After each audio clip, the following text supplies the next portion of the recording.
pouvons nous contenter de sceller le sort des générations futures, nous qui sommes encore capables d'agir. Mais l'écologisme est une lutte pour les droits humains, pour la liberté, pour la vie. Alors j'espère contribuer un peu à la machine à penser de demain, avec ma voix, mes mots, avec vous, et grâce au débat que l'on provoque souvent dans notre entourage, nous, les hérétiques verts carencés en B12. Oikos, c'est la maison en grec.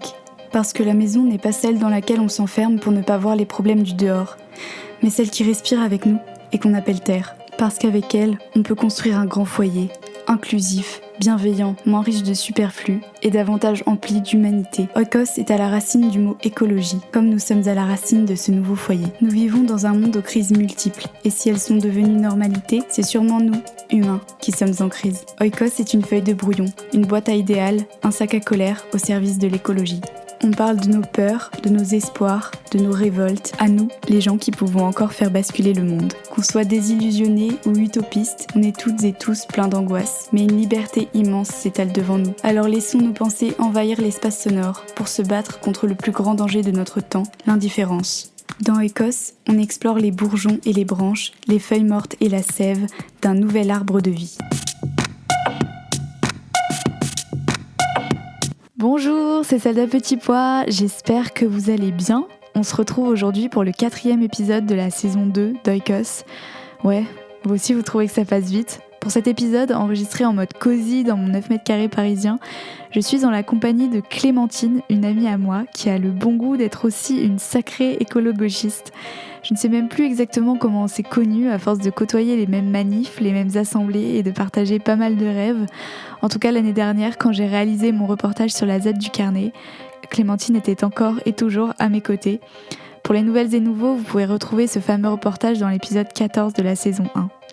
Avec Clémentine, en tout cas, on va parler de Pavé, une association dans laquelle elle s'implique et qui porte des projets étudiants à visée économique et sociale. Cette association est implantée au sein de Sciences Po où l'on étudie toutes les deux, mais à travers le récit de son engagement, on voulait surtout vous parler d'AMAP, de traitement médiatique, d'autogestion, bien sûr d'écologisme et de plein d'autres choses. Je suis ravie que vous puissiez écouter notre échange. Installez-vous, c'est parti. Salut Clémentine. Salut Charlotte.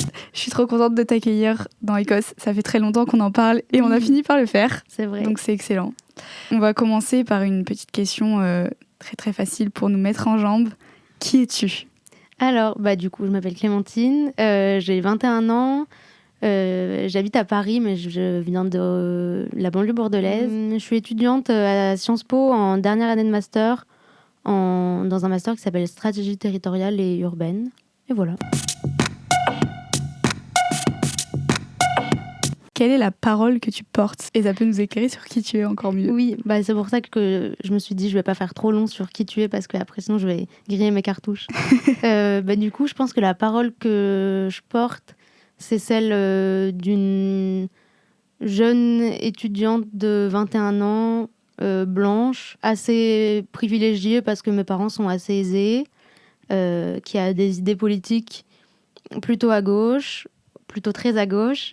Je me définirais comme féministe, antispéciste, anticapitaliste et certainement plein d'autres choses, mais c'est déjà pas mal.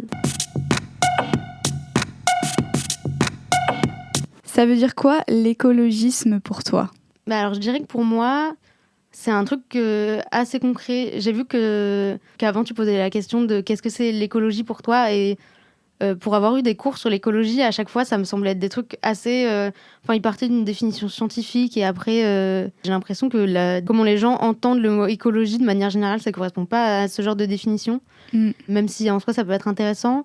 Mais du coup, je pense que ça se rapproche plus de la définition de l'écologisme et j'ai l'impression que c'est un peu l'ensemble des mouvements qui sont nés d'un constat de dégradation de l'environnement et de pollution par des industries et bref, tout ça qui a surtout pris de l'ampleur dans les années 70, mais je suppose que ça existait depuis un moment et pour moi, c'est vraiment l'aspect social de l'écologie, tous les mouvements sociaux qu'il y a autour, qui soient directement centrés sur la protection de l'environnement ou alors que par un autre biais, ils se retrouvent à lutter en faveur de l'écologie.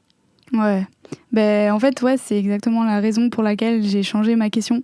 Parce que je me suis rendu compte qu'en fait, le podcast, enfin, un podcast qui parle d'écologie, c'est ultra large. Ouais. Et en fait, je me suis rendu compte que mon podcast, il parlait pas que d'écologie, il parlait d'écologie avec un prisme hyper humain et social. Et donc, effectivement, l'écologisme, ça correspondait mieux. Et du coup, c'est hyper intéressant parce qu'on a eu beaucoup de déclinaisons de qu'est-ce que c'est l'écologie dans la première saison. Ouais. Et là, ça va être intéressant d'avoir, genre, qu'est-ce que c'est l'écologisme et éventuellement faire des comparaisons avec ce qui a été dit avant. Enfin, moi, je me fais mes petits kiffs d'expérience de vocabulaire. Et du coup, pour continuer cette définition, est-ce que tu pourrais nous raconter un peu, toi, ton histoire à toi avec cette notion? Et donc, peut-être que ça va aussi nous aider à comprendre comment tu la conçois et qu'est-ce qu'elle fait résonner en toi, cette notion d'écologisme.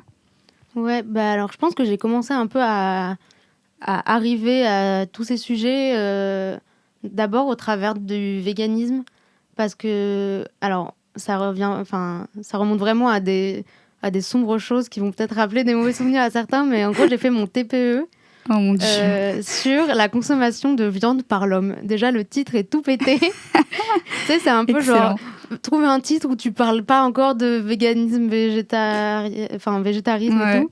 Bref, et je sais pas pourquoi j'ai proposé ça à ce moment-là. Enfin, je pense il commençait à y avoir des trucs qui germaient dans ma tête en mode j'aimerais bien explorer le sujet. Et du coup, j'ai convaincu les 2 filles avec qui je faisais ce TPE de le faire sur ce sujet. Et je pense j'avais dû, je sais pas, franchement, tomber sur 2-3... je sais même pas si on peut pas appeler ça des documentaires, ça devait être plus genre des reportages, tu sais, les trucs sur France 2, Ouais. genre Envoyé spécial ou des trucs comme ça où je m'étais dit, vas-y, le sujet mériterait d'être creusé. Et du coup, j'avais fait mon TPE sur ça. Et la conclusion de mon TPE, genre, je crois que tu rends un petit truc personnel à côté en mode qu'est-ce que j'ai tiré de l'expérience d'écrire mon TPE. Et j'avais écrit un truc du style ouais, je vais réduire ma consommation de viande, mais voilà. Je pense pas être végétarienne un jour. Dans ma tête, j'étais en mode c'est un peu extrême. Puis franchement, il y a des trucs, genre les produits animaux, c'est bon et tout. Bref. Look at us. Et du coup, ça c'était à la fin de la première. Et entre la première et la terminale, je pense que j'ai commencé à me dire genre ça commence à être un peu limite comme position à tenir, tu vois, dans ma tête, il y a des trucs de cohérence qui matchent plus trop. Et je pense qu'en fait, j'ai continué à m'y intéresser parce que vu que j'avais fait des recherches sur Internet pour faire mon TPE, notamment, j'étais tombée sur des vidéos YouTube et tout, et je pense que l'algorithme fait que j'ai continué à voir des vidéos YouTube sur le sujet. Et du coup, j'ai commencé à suivre notamment...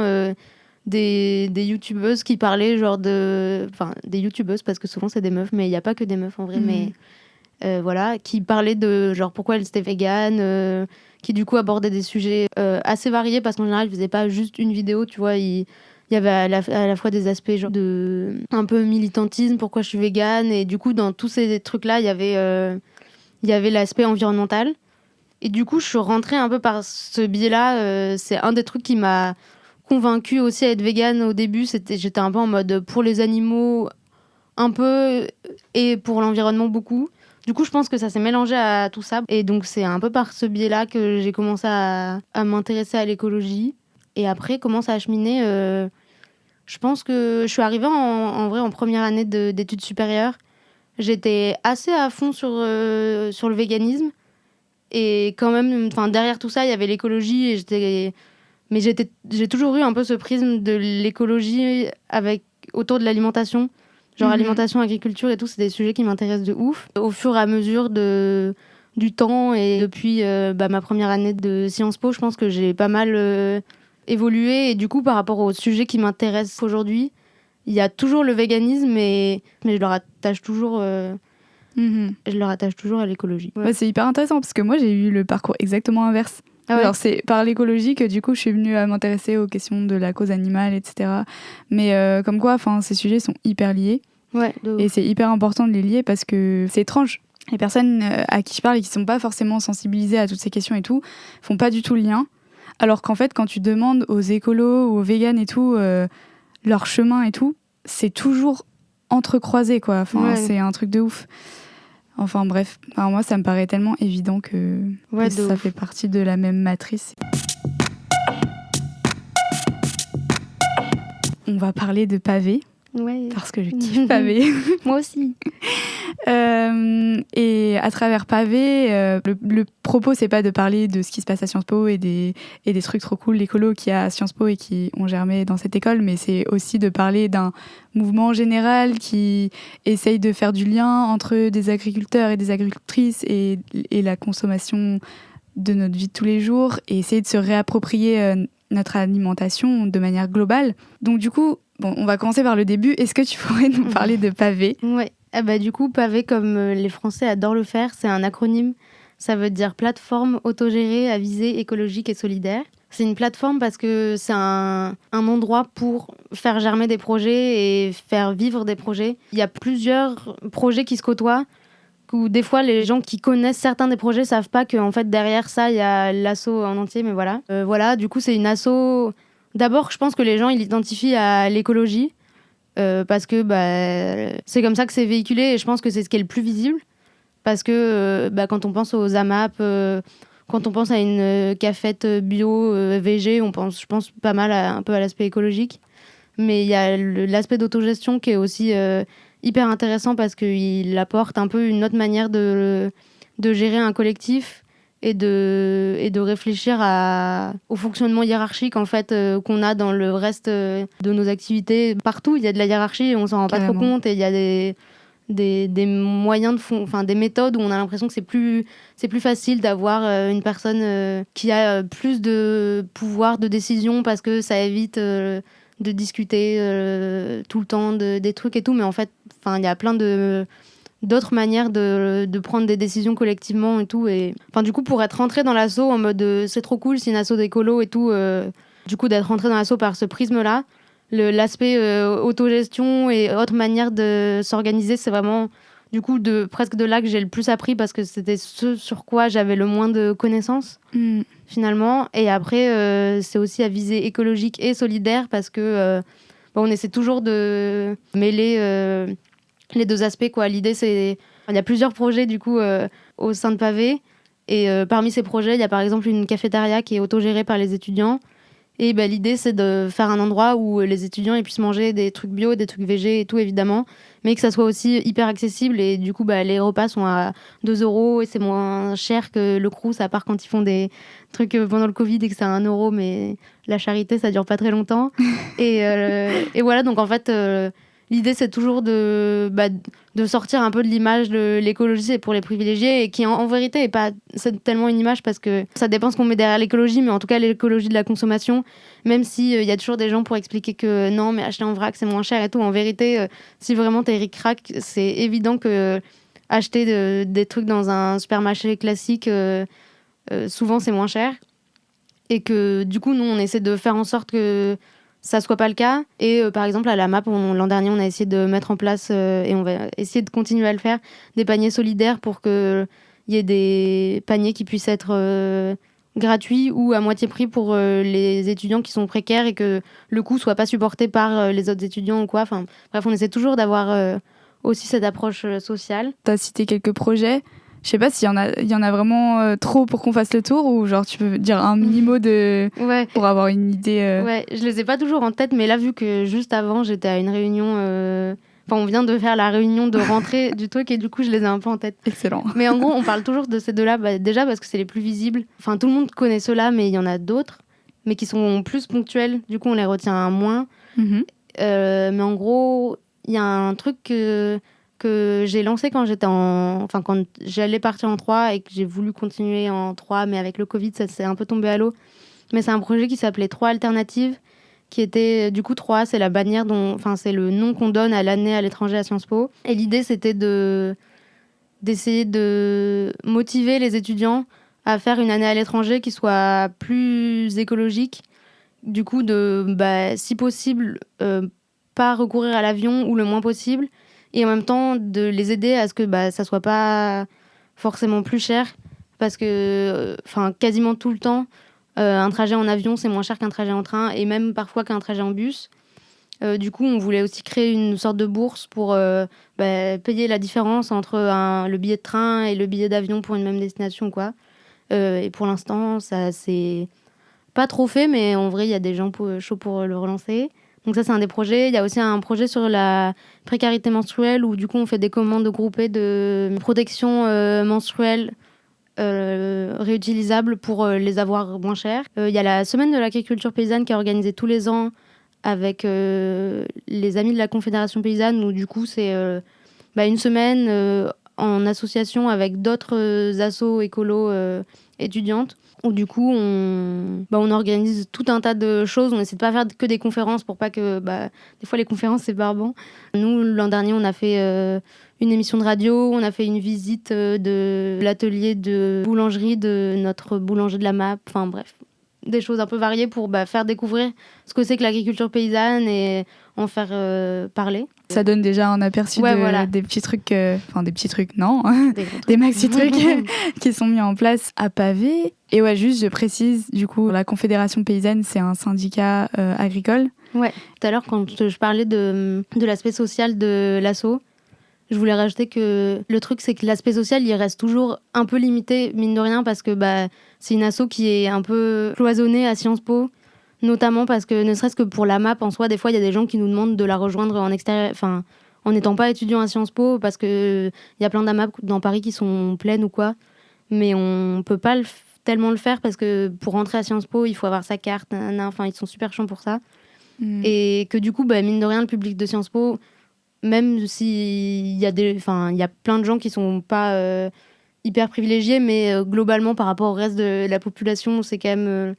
il y a plus de gens privilégiés. C'est à la fois un peu dommage un peu dommage. En tout cas, c'est à prendre en compte que, certes, c'est une asso qui veut promouvoir des démarches solidaires et tout, mais que ça reste dans ce genre de milieu. Tout à l'heure, ça m'a fait penser à un truc parce que tu parlais de la charité, ça dure jamais longtemps. Et je trouve ça hyper vrai. Et en fait, ce que je trouve cool dans le fait que ça soit un projet qui déjà part des étudiants, du coup, c'est les personnes concernées qui directement se réapproprient les démarches qui les intéressent et cette phrase n'aura pas de fin, je ne sais pas comment finir cette phrase, mais qui veulent par ce genre d'action, petit à petit, par petites touches, peindre un espèce de tableau d'une nouvelle société. Et ce que je trouve hyper cool, c'est que du coup, avec cet aspect social qui est mêlé à l'aspect écologique, qui est mêlé à plein d'autres aspects, je suppose, et du coup, ça fait que c'est durable en fait, que c'est un truc qui construit vraiment quelque chose. Enfin, je sais pas si tu vois ce que je veux dire, mais en fait, ça porte tout un projet et ça implante en fait des manières de réfléchir, des manières d'agir, des manières même d'interagir qui sont hyper porteuses pour le futur, je pense. Et c'est important qu'il y ait des assos qui construisent un truc pérenne et dans lequel on peut s'imaginer comment on pourrait vivre mieux. Ouais.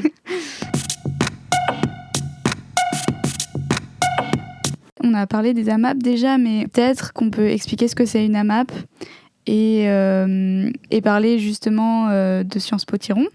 Au-delà de qu'est-ce que c'est et qu'est-ce que ça fait, etc., quelle valeur ça permet de porter tout ça et vers où ça nous mène, quoi. Je viens de me rendre compte que du coup, je crois que je l'avais même pas cité dans les listes de... Ouais, en fait, tu dis que tu attendais, genre... Non, j'attendais pas spécialement, mais teasing. On est tellement un peu formaté à chaque fois présenter les deux gros projets qui sont Café et Sciences Po Tiron, que du coup, j'avais trop la tête dedans et je l'ai pas vu. Mais du coup, ouais, c'est une AMAP étudiante. C'est comme une AMAP normale. En gros, ça veut dire Association pour le maintien de l'agriculture paysanne. C'est du coup des consommateurs ou des citoyens, ou je sais pas comment on les appelle. Ça, c'est beaucoup de mots dépolitisants, mais dans l'idée, c'est des personnes politisées qui signent un contrat avec des producteurs, que ce soit des maraîchers, des arboriculteurs, des fromagers, pourquoi pas. Et qui du coup s'engagent pour un an en général à acheter une partie de leur production. Et du coup, c'est vraiment un contrat de solidarité. En gros, le producteur s'engage à distribuer ce qu'il produit aux personnes, aux consommateurs, et le consommateur s'engage à payer pour ce que produit le producteur, et du coup à être solidaire en cas de de mauvaises récoltes, de mauvais temps, ce genre de choses. D'habitude, on commande à peu près 200 paniers de légumes aux producteurs. Pendant le Covid, je crois qu'à Sciences Po, on était un peu plus à genre 40 au mieux. Ah ouais. Du coup, mine de rien, lui, il a dû... Enfin, je crois ils s'en sont très bien sortis pour les deux maraîchers. Parce qu'ils ont un réseau autour de là où ils habitent, ils ont un marché à la ferme, ils ont d'autres assos étudiantes.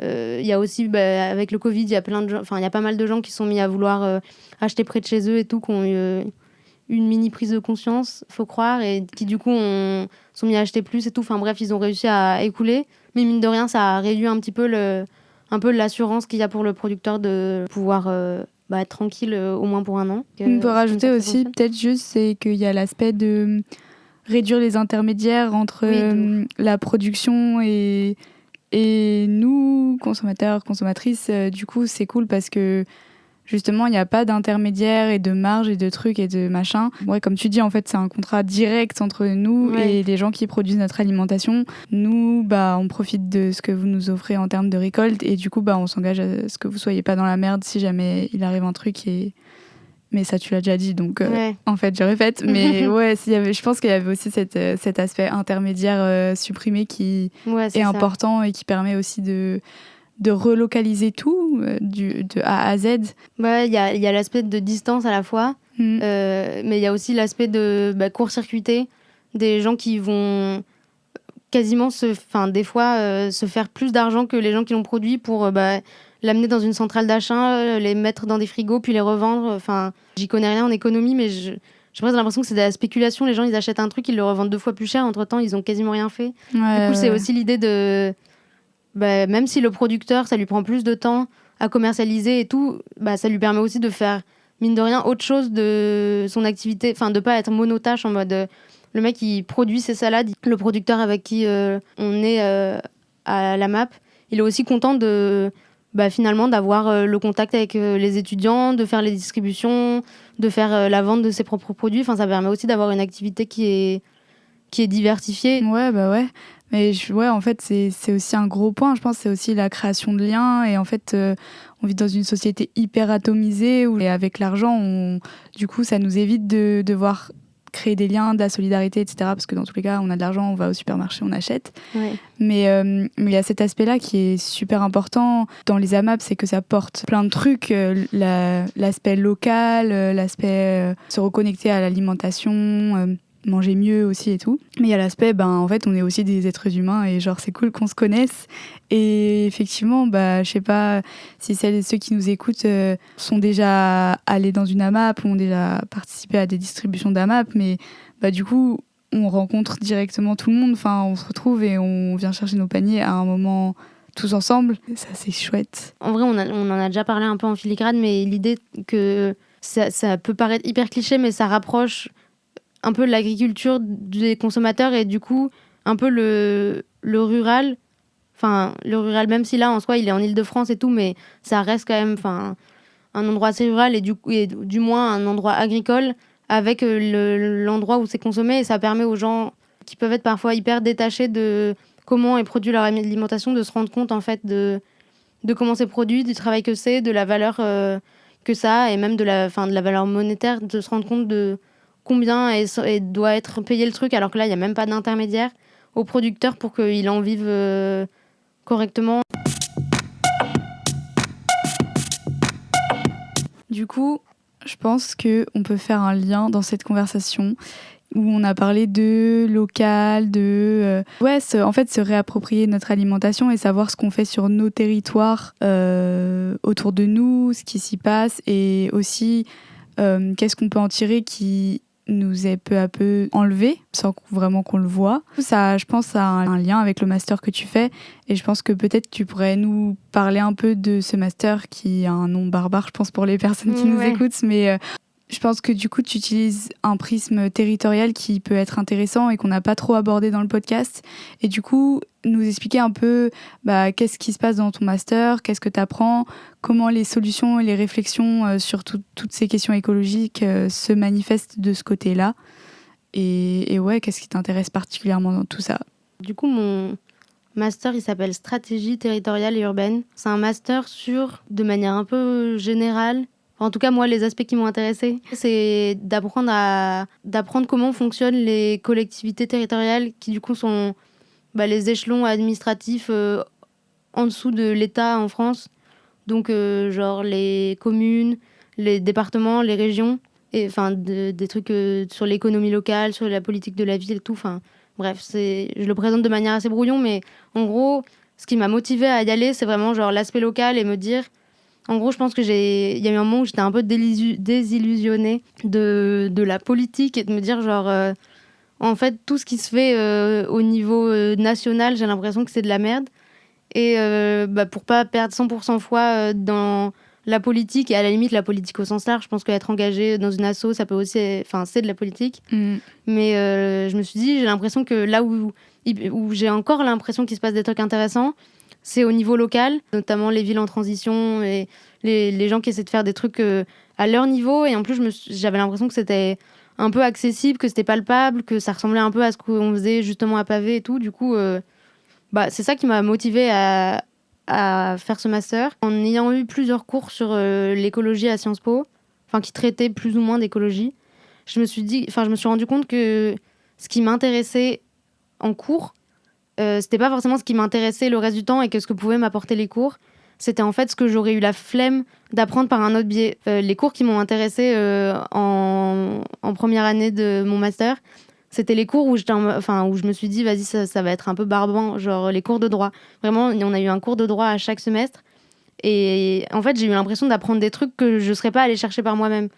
Le fonctionnement des collectivités territoriales, la péréquation, les taxes et tout. Enfin, c'est des trucs, même si tu peux ne pas être d'accord avec comment ça fonctionne et tout, je trouve que c'est intéressant de le savoir et tu te rends compte que ça te permet de comprendre plein de trucs, plein de choses que tu lis dans des articles et t'es en mode je sais pas ce que ça veut dire, je comprends pas pourquoi la région elle s'occupe des routes, des trucs comme ça, enfin des trucs tout cons, mais qui te permettent de comprendre plein de choses. Ce qui m'intéressait dans l'écologie, c'était l'aspect vraiment un peu militant et que ça je l'apprendrais pas dans des cours, on m'apprendrait pas à être militante, on m'apprendrait pas à avoir des convictions ou alors dans très peu de cours et qu'en général les fois où j'ai pris des cours sur l'écologie, il y en a quelques-uns où des fois j'ai appris des trucs mais que globalement, en fait, ça me faisait dire, et j'en ai encore eu un ce matin, cours sur l'écologie, entre guillemets. Je comprends pourquoi il y a des gens qui en ont marre, qui sont en mode « Ah, vas-y, on nous parle pour la énième fois du développement durable », parce que, déjà, développement durable, c'est pas terrible comme mot, mais...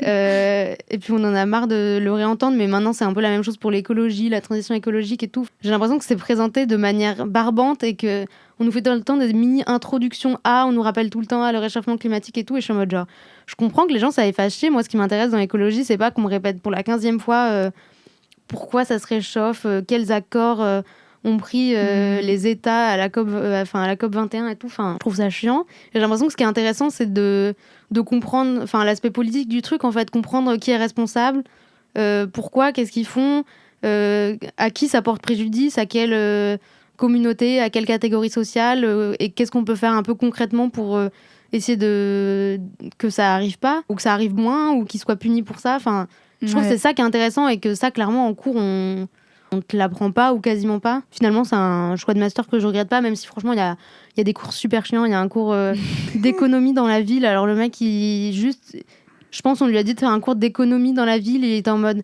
ouais, alors moi, je suis prof d'économie. Du coup, je vais faire mon cours d'économie, puis je vais rajouter dans la ville, dans le titre, et du coup, ça va passer. Il y avait vaguement un truc un peu sur le logement, c'était chiant. Donc, franchement, il y a des cours chiants, mais il y a eu des cours utiles où je me suis dit, je serais pas allée l'apprendre par moi-même, et du coup, c'est un bon truc. Il se passe quand même des choses quelque part. C'est aussi un peu un truc d'espoir C'est clair que c'est pas parce qu'il y a 3 villages en France qui ont décidé de faire de full démocratie participative, qui ont réduit leur consommation d'électricité par je sais pas combien, qui ont plus de voitures et tout, que ça va permettre de réduire de ouf le réchauffement climatique ou quoi, mais c'est de se dire, en gros, au moins au niveau local, on a une sorte d'utopie concrète, on a des exemples de comment ça peut se passer, et c'est aussi, je trouve, grave un laboratoire d'idées et d'expérimentation qui est hyper intéressant, et que, dans tous les cas, c'est jamais parfait, mais ça permet de voir concrètement comment on peut comment on peut le faire. Faut pas non plus se faire trop d'illusions, se dire genre c'est hyper facile de faire de la démocratie au niveau local parce que même dans une commune de 4000 habitants, c'est galère de parler à 4000. Ouais, Mais c'est qu'il y clair. a un truc de...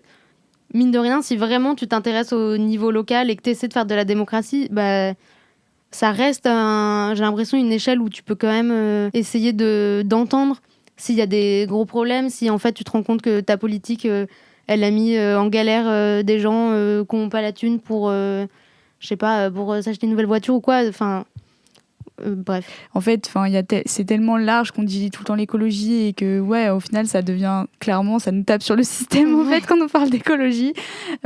Sauf quand on a trouvé, genre, la porte d'entrée dans ce sujet qui nous intéresse, et il y en a forcément une, parce qu'en fait, c'est un monde à réinventer. C'est une manière aussi de reprendre la main sur notre présent, pas seulement notre futur. On nous parle de potentiels enfants et petits-enfants et machin, et qu'est-ce qui va leur arriver, mais en fait, non, c'est aussi une manière de, nous, comment on peut vivre notre vie, et ça, c'est important.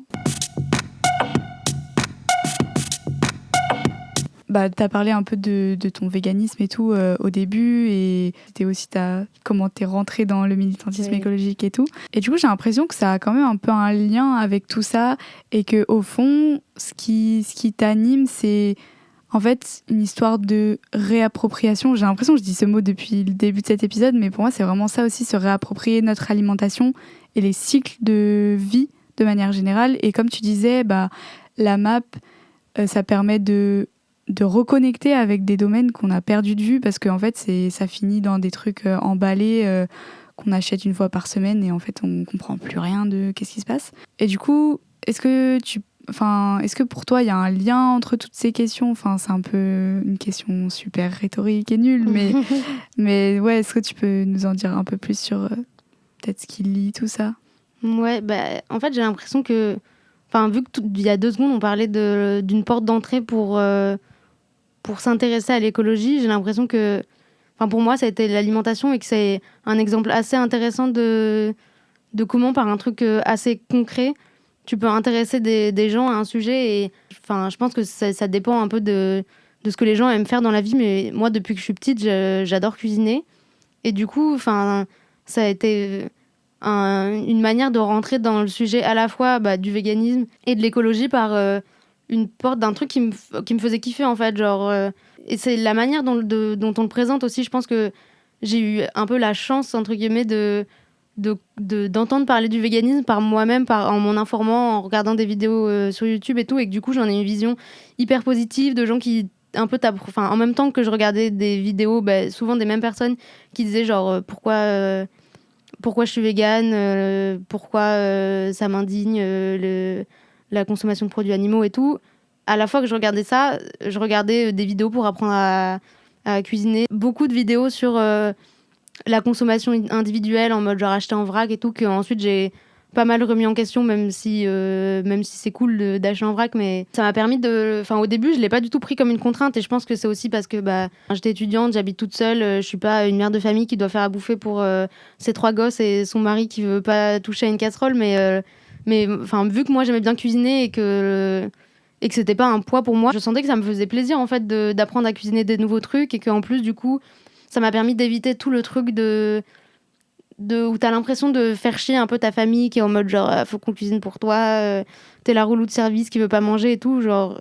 Et mine de rien, j'ai l'impression que quand on est vegan, c'est grave un plus d'aimer cuisiner, parce que du coup tu passes moins pour le poids, on te fait moins sentir que tu fais chier, parce que tu ramènes à manger quand les gens ils sont en galère, t'es en mode t'inquiète, au pire c'est moi qui cuisine et tout. Et bref, c'est un bon moyen d'être un vegan sympa.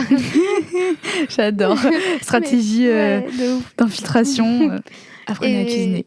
Et je pense que, avec l'écologie, ça a été un peu pareil. Alors, je pense que ça peut, à un moment, rapidement taper sur le système, parce qu'au bout d'un moment, on se prend trop la tête sur genre le zéro déchet et tout, et on se rend compte que ça peut un peu, on peut en faire un truc un peu pur, en mode genre je veux absolument faire zéro déchet, arriver à avoir une poubelle avec zéro emballage et tout, alors qu'en fait la plupart des déchets ils sont produits par les grandes entreprises, et que même à notre niveau les déchets c'est pas une énorme source de pollution. Mais bref, au début quand je l'ai fait, ça m'a été présenté aussi d'une manière hyper hyper esthétique. En mode, c'est toutes les vidéos YouTube où les meufs, elles ont leur cuisine trop bien rangée avec leurs bocaux alignés avec leurs lentilles corail et tout. Enfin, je pense qu'il y a il y a grave de travers où du coup, c'est allié à un truc un peu, t'as une belle cuisine, c'est un truc privilégié. En plus, c'est tout le temps les meufs qui s'en occupent et tout. Mais j'ai eu la chance ensuite de tomber sur les réflexions et les gens qui m'ont permis de me rendre compte que il y avait aussi plein de problèmes avec cet aspect-là. Mais en tout cas, ça m'a permis au moins d'y rentrer par un aspect cool.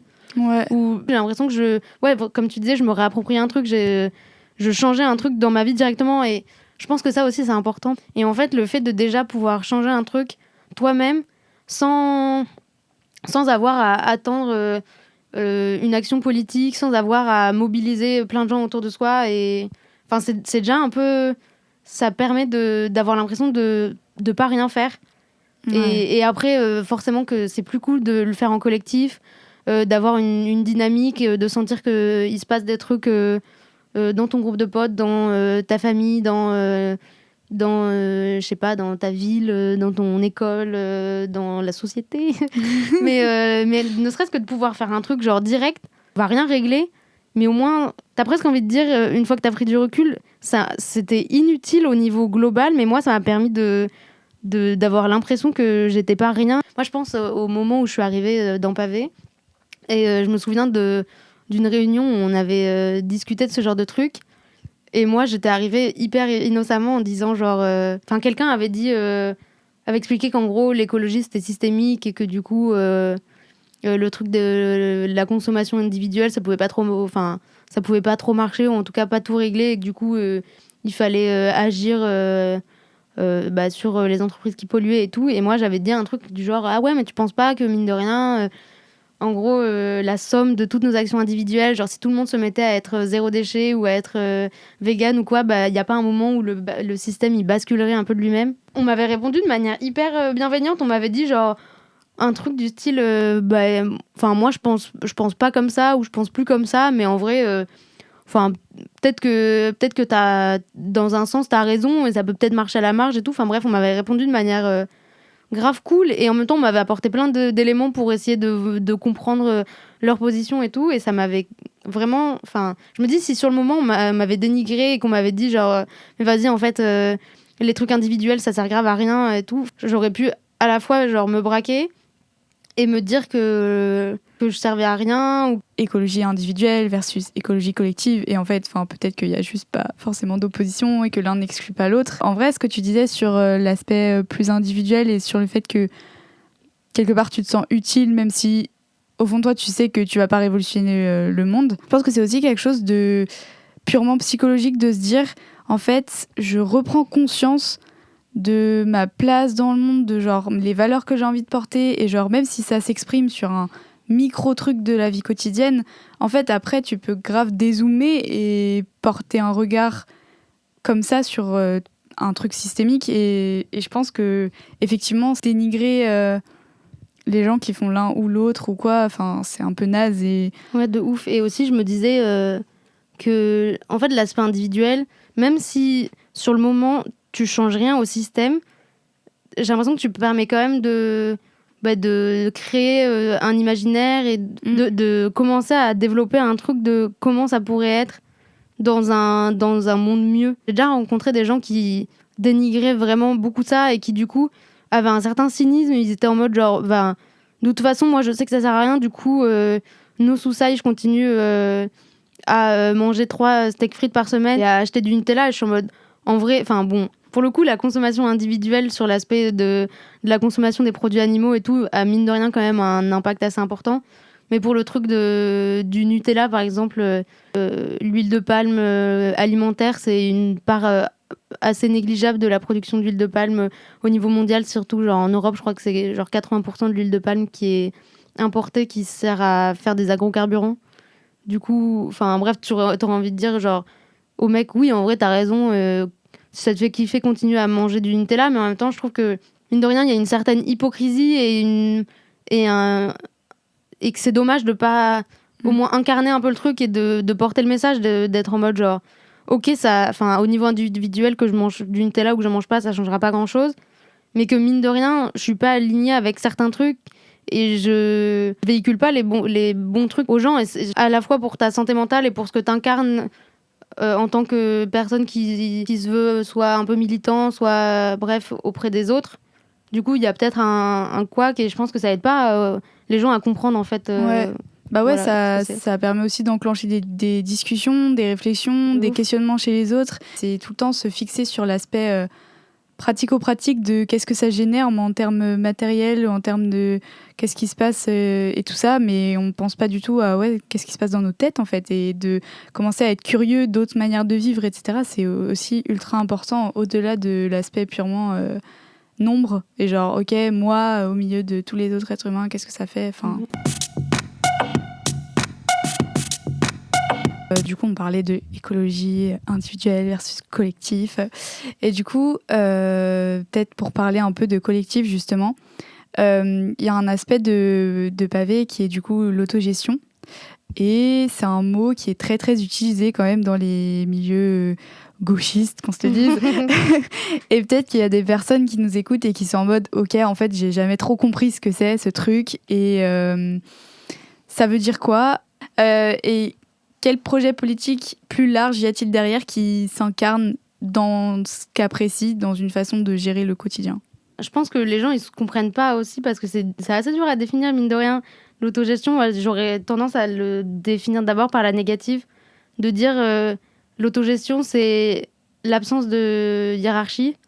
C'est l'idée que, en gros, dans un collectif, tout le monde est légitime à la même place de donner ses idées, de participer au projet et tout. Et ce qui fait que, par exemple, à Pavé, il n'y a pas de président, il n'y a pas de bureau rétréci, genre il n'y a pas de gens qui prennent de décisions lors de réunions où tout le monde n'a pas été invité.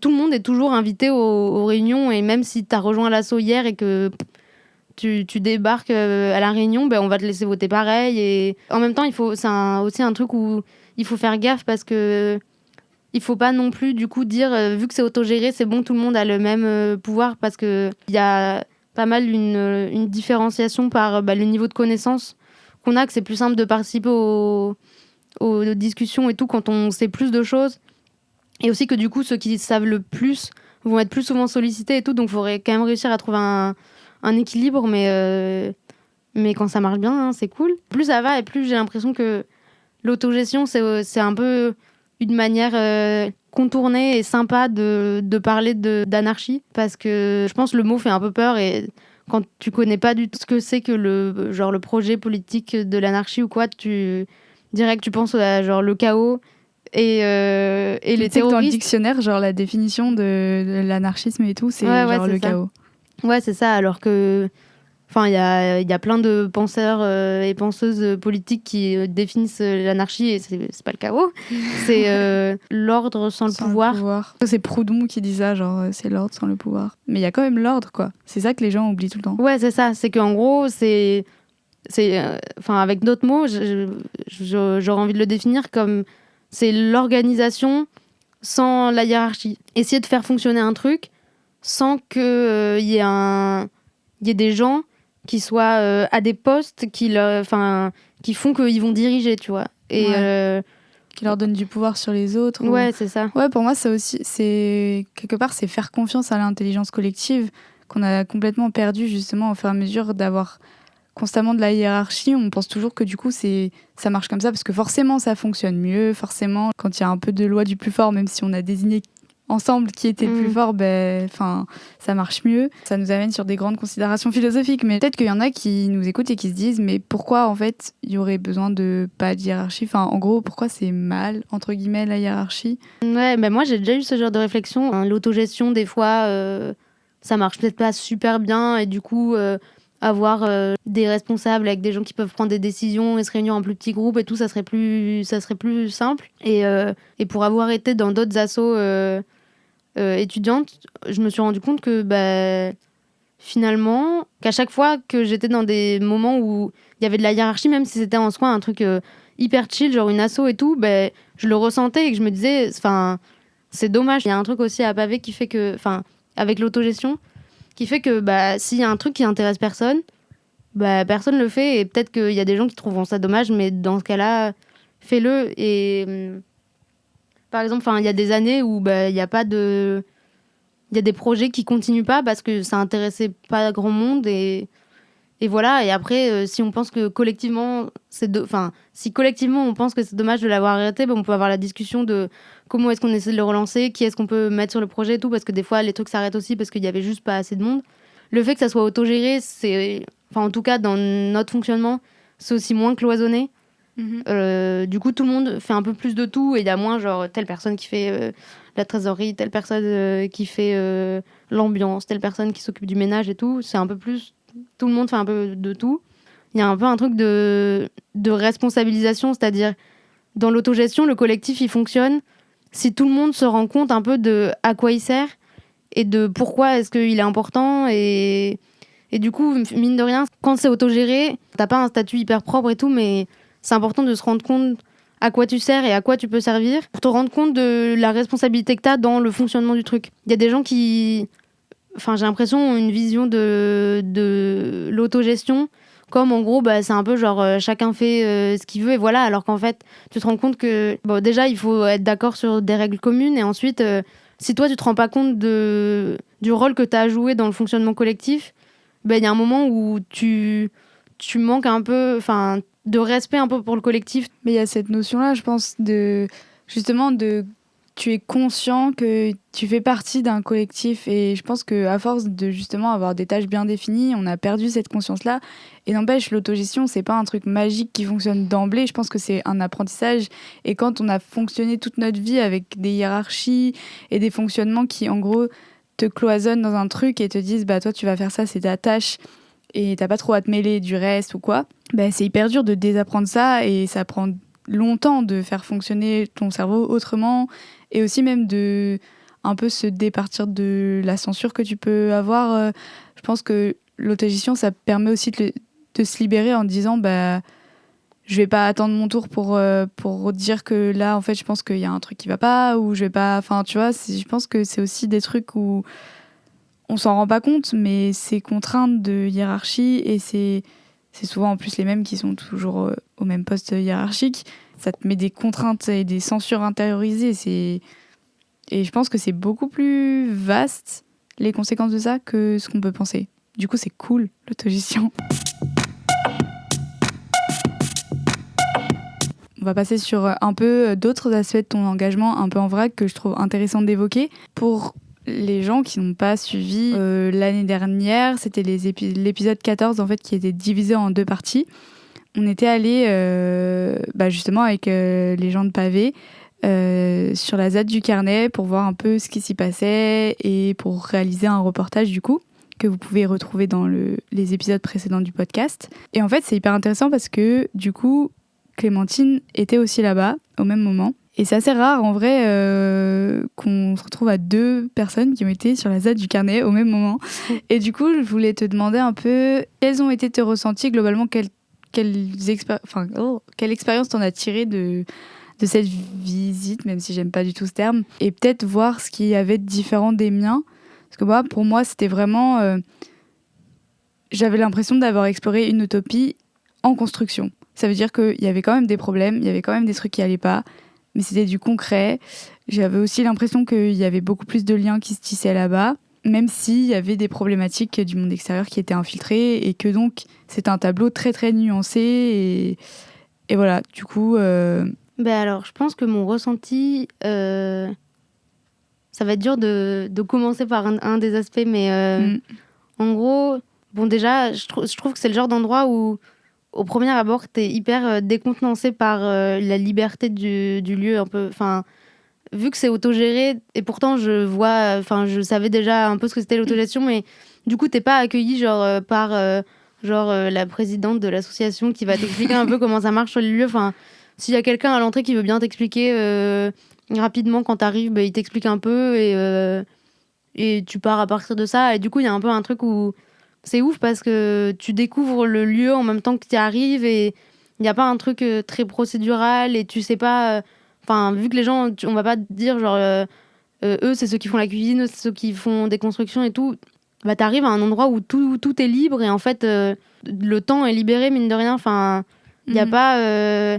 tout le monde qui va bosser l'après-midi et du coup on rentre à 18h et on verra qu'est-ce qu'on pourra caler entre 18 et 20h, ensuite faire à manger, enfin bref. D'abord ce truc d'hyper grande liberté et en même temps je pense que sur plein d'aspects, enfin il y a plein de trucs que j'ai trouvé intéressants et tout et qui je pense sont plus ou moins les mêmes que les tiens où j'avais vraiment l'impression que on essaie de construire et de mettre en œuvre des trucs qu'on voudrait voir advenir dans toute la société en fait, et des gens qui s'impliquent concrètement pour lutter contre un projet industriel, enfin plein de trucs où je suis en mode je suis 100% d'accord et en même temps pendant toute la durée du temps où j'ai été là-bas j'ai eu l'impression de devoir à chaque fois me convaincre de pourquoi j'étais convaincue que c'était cool, parce que je pense que j'avais un biais quand même assez important de ce à quoi je suis habituée et je pense qu'il y a aussi un biais de classe et de standard de vie et tout, parce que il y a plein de trucs où je me suis dit c'est trop cool mais je me verrais pas y vivre, et je pense que mine de rien j'y vivrais moins bien, même si sur le papier je me dirais ça correspond 1000 fois plus à la manière dont je voudrais vivre et tout, je pourrais pas y vivre au quotidien, et en fait je suis mieux dans ma coloc à Paris, et pourtant d'un point de vue idéologique ça matche pas, et en fait je pense que c'est par rapport à plein de trucs, c'est par rapport c'est tout con mais je pense qu'il faut y penser à des standards de vie, mine de rien. Les gens sur la ZAD ils se retrouvent parce qu'ils luttent contre un même projet, et du coup même s'ils essaient d'instaurer des règles communes, ils sont pas le collectif s'est pas créé parce qu'ils voulaient vivre de la même manière, et ils se retrouvent à vivre sur le même endroit, et du coup tout le monde n'a pas les mêmes déjà les mêmes standards d'hygiène, et de toute façon les gens qui sont zadistes à temps plein ou presque ou sur des longues périodes et tout, c'est tellement courageux, et je pense que courageux est même pas le bon terme, parce que de toute façon il y a plein de gens qui autrement vivent à la rue et tout, donc de toute façon il y a des gens pour qui c'est déjà un confort, mais il faut se rendre compte qu'on a des standards de vie différents. Mais du coup moi mine de rien je me rends compte que parce que je suis habituée à des standards de confort qui sont pas les mêmes, j'arrive à être gênée par le fait que la vaisselle soit pas aussi propre que chez moi ou des trucs comme ça, et alors que je sais qu'en soi le fonctionnement pourrait marche, mais que j'ai l'impression que pour que ça marche et pour que ça soit durable et pour que tout le monde y soit à l'aise, pour vivre comme ça dans un lieu en autogestion, tout le temps en fait, vivre son quotidien en autogestion, il faudrait réussir à, je pense, vivre au quotidien avec des personnes qui ont les mêmes attentes de vie en fait, et du coup on parle de trucs hyper, des fois un peu matériels, mais il n'y a pas que les aspects matériels mais matériels et de mode de vie et tout, qui sont hyper basiques, mais je pense qu'ils sont importants mine de rien pour comment tu te sens au quotidien, ça impacte ta santé mentale et tout, et mine de rien en vrai c'est quand même des choses qui se passaient sur la ZAD, parce que en fait tout le monde habite pas non plus au même endroit, il y a des gens qui dorment dans leur van, il y a des gens qui construisent leur cabane, et du coup mine de rien dans les répartitions de là où les gens restent, en fait il y a ce truc un peu de les gens qui ont un peu les mêmes standards et les qui ont envie de vivre ensemble, ils vivent ensemble, ils se construisent une cabane en commun, et ton mode de vie et tes standards fait que t'es pas toujours à l'aise partout. Et je pense qu'il y a un autre truc qui m'a un peu désillusionnée, c'est l'alcool sur le lieu de vie, et ça je pense que c'est un truc dans des lieux de résistance et dans les mouvements très très militants, un peu, des fois un peu anards, mais en vrai pas tout le temps, je fais vraiment pas des généralités. Il y a souvent une présence assez importante de l'alcool, et souvent par des hommes qui du coup je trouve créent un peu un climat de j'ai eu l'impression que ce que j'ai vu c'était que quasiment toutes les personnes qui consommaient de l'alcool, ou du moins qui en consommaient beaucoup sur la ZAD, c'était des hommes, et que c'était de leur part que j'avais l'impression qu'il y avait des comportements qui pouvaient mettre mal à l'aise. Genre je me suis dit c'est un endroit trop cool où il y a plein de choses qui se passent concrètement, et c'est comme ça que tu t'opposes concrètement à un truc qui va à la construction d'une usine ou d'un projet qui va nuire, et en même temps t'essaies de créer un truc alternatif et tout, donc. Et en vrai c'est ouf parce que la ZAD elle s'était montée il y a même pas 6 mois, il y avait tellement de trucs qui s'étaient construits et tellement de liens qui s'étaient faits, et tout ça c'était fait avec des trucs de récup au quotidien, ils mangent, qui récupèrent et tout, et ils créent en même temps des liens avec dans la mesure du possible avec les gens qui habitent à proximité et tout, plein de trucs ouf. Mais dans le truc hyper concret de est-ce que je m'y sens vraiment à l'aise, je me suis rendu compte que j'essayais, mine de rien, de me convaincre que ouais, je m'y sentais à l'aise, alors que je pense qu'il y a un truc qui fait que par ce à quoi je suis habituée, je pouvais pas m'y sentir 100% à l'aise parce qu'il y avait trop de standards différents et il y avait certains trucs qui me mettaient mal à l'aise. Et du coup, je trouve que ça pose plein de questions. Ouais. Genre, tu vois comment tu fais société dans ce truc-là et mine de rien, Mais je trouve j'avais que l'impression qu'il y avait... ouais. Du coup, je viens de faire un peu un monologue, mais je voudrais grave ton point Non, de vue sur ça. mais je trouve que c'est hyper intéressant et aussi hyper important de dire ça parce que c'est aussi des fois, dans la gauche, on a un problème avec la nuance. Il y a des trucs géniaux sur cette ZAD et c'est vrai que il y a des trucs, il y a des insuffisances et je pense que parfois, quand t'as trop idéalisé l'endroit et que t'y vas et que effectivement t'as des sentiments de genre un peu de malaise ou un peu de genre il y a des problèmes quand même d'addiction ou de trucs comme ça, bah du coup t'as tendance à un peu te taire, tu vois, parce que en fait tu te dis mais donc en fait mon rêve, mon projet et tout, je pensais que c'était ça et en fait même là il y a des problèmes et du coup je trouve qu'on a aussi tendance à un peu se censurer et se dire genre, ce que tu disais, tu vois, essayer de se convaincre que non mais c'est vraiment trop génial alors qu'en fait il y a des problèmes et en fait c'est normal et c'est pas très grave qu'il y ait des problèmes. Et moi j'avais un peu le même ressenti et j'avais essayé aussi de le faire transparaître dans le podcast mais peut-être pas assez et il y a aussi eu des affaires il y a aussi eu des cas de personnes du coup qui ont témoigné d'agressions sexuelles sur la ZAD du Carnet, mais aussi sur d'autres lieux militants. Et je pense que c'est hyper important qu'on fasse remonter aussi les problèmes qu'il y a dans le milieu militant et de dire que c'est pas parce que les gens sont militants que en fait tout va bien. Enfin, c'est aussi un lieu où il y a plein de problèmes et peut-être des problèmes qui sont encore plus difficiles à faire émerger. Et après, ce que tu soulèves comme question sur, du coup, est-ce que en fait, on est capable de faire société vraiment, genre tous ensemble, ou est-ce qu'on est censé baisser nos standards ou je sais pas. Je trouve que c'est des questions, moi, qui m'ont vachement traversée et parfois qui m'ont un peu déprimée. En fait, on n'y arrivera jamais, c'est chaud. Même avec toute la bonne volonté du monde, il y a quand même des disparités, des trucs. Mais je pense que déjà, la communication et les liens, genre, et ce qu'on peut dire et parler des trucs et tout, je pense que ça peut être des solutions vers l'apaisement de ce genre de situation.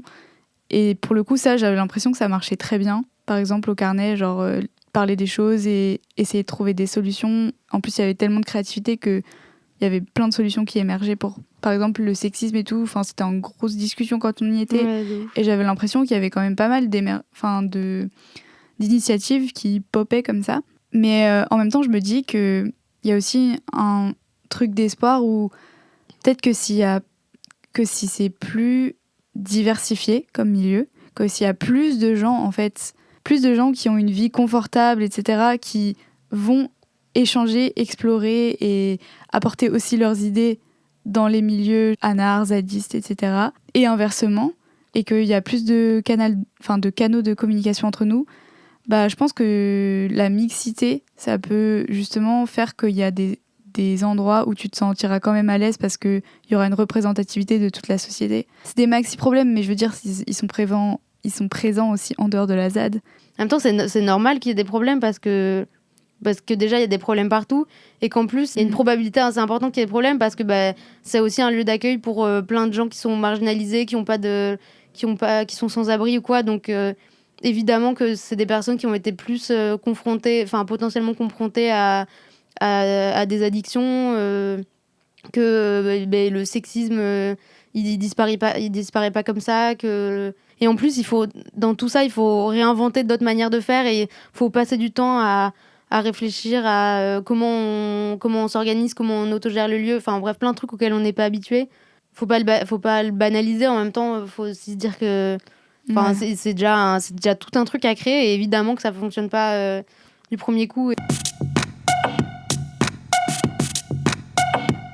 Du coup, tradition dans Oikos, on parle dans chaque épisode d'intersectionnalité.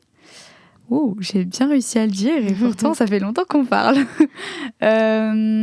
Du coup, dans chaque épisode, on essaye de donner envie aux personnes qui écoutent d'élargir leur champ en évoquant un combat qui est, selon toi, très lié au combat écologiste.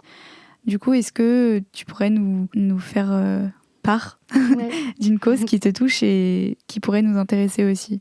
Ça sera pas un truc hyper original, je pense, mais j'aurais envie de parler de féminisme et de... En vrai, j'ai pas de discours hyper construit sur l'écoféminisme et tout. Enfin, j'essaie de m'y intéresser et tout, mais j'ai pas tous les éléments pour expliquer ou quoi. Mais en fait, ne serait-ce que d'un point de vue pratique, j'ai l'impression que la manière dont je vois l'engagement écologiste, c'est genre lutter pour faire une société meilleure, une manière d'habiter la Terre. Du coup, c'est une définition hyper large de ce qu'on cherche à faire avec la lutte écologiste, mais que évidemment que ça peut pas se faire d'être hyper enfermé dans la binarité de homme-femme et orientation sexuelle hétéro et tout. Enfin, ouais, je sais pas, c'est hyper brouillon, mais j'ai l'impression que d'un point de vue pratique, ça se rejoint de ouf et que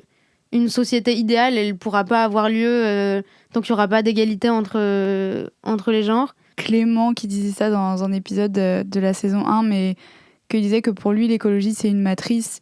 Et du coup, c'est logique qu'en fait, ça rejoigne des choses sans qu'on sache vraiment expliquer pourquoi. C'est quoi ta plus grande peur dans le monde actuel? Et ensuite, pour contrebalancer ça, est-ce que tu as de l'espoir pour l'écologie? Si oui, et même sinon, en fait, c'est quoi quand même ton plus grand espoir? Alors, je dirais que... Ouais, franchement, pourtant, je peux pas dire que je suis genre une vieille de la vieille. Normalement, ça se dit qu'au masculin, ça, non? Un vieux de la vieille. Ouais, c'est du vrai. coup, une vieille de la vieille, ça marche pas. Mais vas-y, on va l'inventer. Excellent. Je peux pas dire que je suis une vieille de la vieille. Mais pourtant, tu sais, de se dire... allez... Si on part du principe que j'ai commencé à un peu être concrètement engagée en rentrant en première année post-bac, ça fait 4 ans que je m'intéresse au truc et j'ai déjà eu le temps de me dire vas-y, il se passe rien, c'est chiant. Enfin, du moins, il se passe rien à un niveau où on te fait croire qu'il va se passer des trucs, genre la politique nationale, les accords internationaux et tout. T'es en mode de qu'est-ce que vous foutez, les gars? Et du coup, je dirais que ma plus grande peur, c'est business as usual, en fait. C'est que vraiment, qu'on voit rien advenir d'un peu important, alors qu'il continue à y avoir des trucs hyper graves. Enfin, je sais que moi, il y a quelques années, je me disais, genre, vas-y, en fait, il faudrait qu'il se passe un truc hyper grave. Genre, typiquement, j'avais l'impression que les incendies qu'on voit se multiplier et tout, les inondations, enfin, des trucs en plus. Donc, j'étais en mode, en fait, il se passe rien parce que c'est dans les pays pauvres et les gens, du coup, ils se rendent pas compte des conséquences pour eux-mêmes et vu qu'ils sont un peu enfermés dans leur bulle individualiste et tout, ils réagissent pas. Et en fait, là, je me dis, genre, en fait, des incendies, il y en a eu aux États-Unis, il y en a eu plein en Europe, des vagues de chaleur, des inondations, il y en a eu en Allemagne, dans d'autres pays et tout. Enfin, et ce qui me fait peur, c'est de me dire, même ça, qui est hyper grave, qui t'atteint dans ton quotidien et tout, ça fait pas avoir une énorme prise de conscience. Et je pense que c'est ça qui me fait peur. Et en plus, il y a des gens qui savent très bien, qui ont grave de pouvoir parce qu'ils ils sont à la tête d'une entreprise qui fait tellement de bif qu'en fait, ils pourraient, rien qu'avec l'argent qu'ils ont, changer de grave de trucs. Et de me dire que ces gens-là, ils savent potentiellement, enfin, ils savent, qu'ils comprennent potentiellement. Enfin, j'espère que avec tout ce qu'ils ont comme moyen à leur portée pour savoir, ils savent et ils comprennent. Et qu'ils arrivent quand même pas à avoir une lumière de se dire, genre, vas-y, contrairement à plein d'autres gens, j'ai un vrai levier qui est énorme et je vais m'en servir pour aller m'acheter une villa en Nouvelle-Zélande pour sauver ma peau dans 10 ans quand ça sera la merde. Enfin, je suppose que tout le monde n'est pas au courant sur ça. Je crois qu'ils ont un nom, les gens qui font ça, que j'ai oublié. Et de me dire que ça existe vraiment, ça nous fait pas réagir. En fait, je me dis, qu'est-ce qui va nous faire réagir, en fait? Donc, c'est ça qui me fait le plus peur, en fait. C'est de me dire, on est tellement habitués à l'info catastrophe et tout que là, genre... Tu sais, cet été, on était en mode ok, en fait, un peu comme l'année dernière, mais en pire, en mode incendie. Ouais, c'est ça, on est anesthésié par l'info. Et en plus, vu que je suis plus chez mes parents, je regarde beaucoup moins la télé, mais les fois où ça m'arrive de regarder la télé, je me dis, il y a aussi un truc de ceux qui sont anesthésiés et qui nous anesthésient en premier. C'est presque un peu les présentateurs télé et tout comme ça, parce que genre, tu les vois essayer de prendre un air un peu grave pour dire, genre, il y a eu des incendies et tout, mais, mine de rien, ils présentent ça comme une nouvelle parmi d'autres, et parce qu'il y a plein de trucs tout le temps, et que ça paraîtrait pas normal de à chaque fois être en mode hyper paniqué et tout. Et moi je me dis, si à un moment on me donnait l'occasion de présenter le JT, je serais en mode genre Ouais, ouais, c'est ça, je suis en mode genre alors SVP là, genre écoutez-moi bien, en soi c'est quasiment les mêmes nouvelles qu'hier, mais rendez-vous compte du fucking bordel que c'est, genre vous vous rendez compte à quel point c'est la merde. Et c'est la merde pour vous aussi, et c'est encore plus la merde pour plein d'autres gens qui sont dans des situations moins privilégiées que les vôtres. Et genre, rendez-vous compte à quel point c'est pas possible de continuer comme on fait, de garder les mêmes tafs qu'on fait actuellement, de continuer à produire comme on fait actuellement, de continuer à exploiter des gens pauvres et des animaux comme on fait actuellement. Enfin, j'aurais envie d'être en mode... Mais surtout, en plus, tout le temps, cette espèce de pragmatisme où on coupe toutes les émotions. Mais moi j'ai déjà pensé aussi à cette situation et je me serais dit, mais moi je crois que je serais en train de pleurer, je serais là genre c'est la haisse. Genre vraiment. Mais ouais, je suis grave d'accord avec toi. J'ai l'impression que les seuls trucs qui sont traités de manière vraiment dramatique dans les médias, c'est genre les attentats. Honnêtement, les rares fois où j'ai eu l'impression que vraiment genre le fonctionnement normal des médias et tout était bouleversé, où tu sentais qu'ils t'impliquaient dans un truc. Enfin, en fait, ils font pas ça pour les catastrophes écologiques et tout, parce que ça commence à arriver trop souvent et c'est terrible. Et en même temps, ils l'ont jamais fait. Mais je me dis, qu'est-ce qui explique ça ? Parce que, pourtant, je suis vraiment pas une ouf de... vraiment, genre, je regardais la télé, j'avais vraiment l'impression qu'il se passait un truc super grave et je sentais le truc, tu vois. Et genre, c'est présenté avec plein de pathos et il y a plein de trucs à dire comme quoi c'est mal présenté, les chaînes d'infos en continu et tout, c'est à vomir. Et en même temps, la manière dont c'était présenté purement dans la forme, ça faisait que vraiment je sentais qu'il se passait un truc important, qu'il y avait une sorte d'unité et que c'était grave, tu vois. Et du coup, genre, j'étais un peu absorbée en mode je regardais les trucs trop cons qui passaient sur BFM TV et tout. Et pourtant, genre, je savais très bien que BFM TV c'est de la merde et tout. Mais genre, je me retrouvais à regarder ça et je me dis, genre, si on traitait de la même manière des infos qui en soi... Évidemment que les attentats c'est grave et voilà, mais en même temps genre ça a pas du tout la même ampleur et gravité, en tout cas à mon sens, que tout ce qui va nous tomber sur la gueule en termes de catastrophes écologiques et tout. Donc si on traitait ces informations au moins au même niveau que les attentats, qu'est-ce que ça donnerait ? Des fois je me rappelle que en fait c'est pas juste des discours qui tournent en rond et tout. Je le dis aux gens pour essayer de les convaincre, mais des fois j'ai tendance à oublier moi-même, genre. Ouais, bah oui, mais en même temps on a tout le temps le nez dedans, donc je pense que c'est aussi un mécanisme du cerveau pour se protéger. À ce stade-là, mon espoir c'est que les trucs qui se font un peu au niveau local et au niveau de collectif et tout, ils arrivent à en fait convaincre des gens que c'est trop cool de fonctionner comme ça. Et du coup c'est un peu l'espoir de la massification de plein de petits trucs. Et en même temps, je sais pas si moi-même j'y crois, mais en tout cas, même si ça se massifie pas, qu'au moins y ait quand même des gens qui essaient de vivre cette vie cool. Même, des fois, je me dis genre bon, au moins, j'espère que les gens qui ont très envie, qui ont envie de vivre autrement et d'essayer d'inventer un autre truc, ils vont pouvoir le faire et au moins kiffer leur vie le temps où ça sera possible. Au-delà de c'est bien pour la planète et tout, je pense qu'on invente plein de trucs qui sont... ça va être des grands mots, mais genre pour l'égalité, pour la liberté des gens, pour mettre fin, peut-être c'est un peu ambitieux, aux discriminations. Ceux qui voulaient le faire et ceux qui en avaient les moyens, ils le fassent, quoi. Ouais, mais grave. Voilà, c'est un peu... Non, mais en vrai, c'est cool. Il y a un truc de... Je sais pas, aussi d'urgence de vivre aussi, que nous, on est jeunes, tu vois, et que c'est aussi injuste qu'on doit se prendre tout ça. Et si on peut conjuguer à la fois le combat et une sorte d'acharnement vers un truc un peu mieux, et à la fois quelque chose qui nous apporte du bonheur et un peu de joie, c'est cool. Ouais, de ouf. Même si le système il continue à fonctionner comme ça, j'ai envie de pas m'y soumettre entièrement. Au moins que ceux qui se rendent compte de l'absurdité du truc se sentent pas obligés de continuer. Et que j'ai envie qu'on ait toujours un peu ce truc en tête de se rappeler que c'est pas ça qu'on veut. Je pense que collectivement c'est moins galère.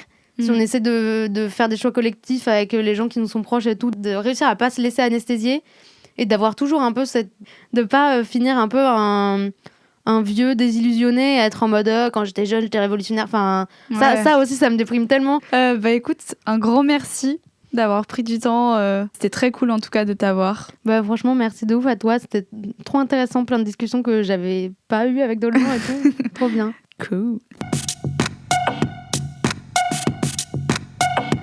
Un grand merci à toi Clémentine d'avoir témoigné de ton engagement au micro d'Oikos, c'était très très chouette.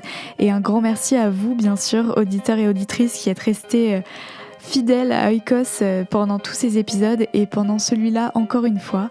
Si jamais le podcast vous plaît, vous savez que vous pouvez beaucoup nous aider en parlant autour de vous, que ce soit dans la vraie vie ou sur les réseaux sociaux. D'ailleurs, vous pouvez nous suivre sur les réseaux sociaux qui sont listés dans la description de cet épisode. Et puis, vous pouvez aussi nous laisser un commentaire ou une note sur vos applications de podcast si jamais ces applications le proposent. En tout cas, n'attendez pas pour vous abonner sur la plateforme sur laquelle vous nous écoutez pour pouvoir recevoir une notification à chaque nouvel épisode. Et puis comme ça, on est sûr que vous serez là lors du prochain épisode dans 2 semaines. On se retrouve à ce moment-là. Je vous souhaite de bien vous porter. Je ne savais pas comment finir cette phrase. Et en tout cas, à bientôt. Gros bisous. Salut.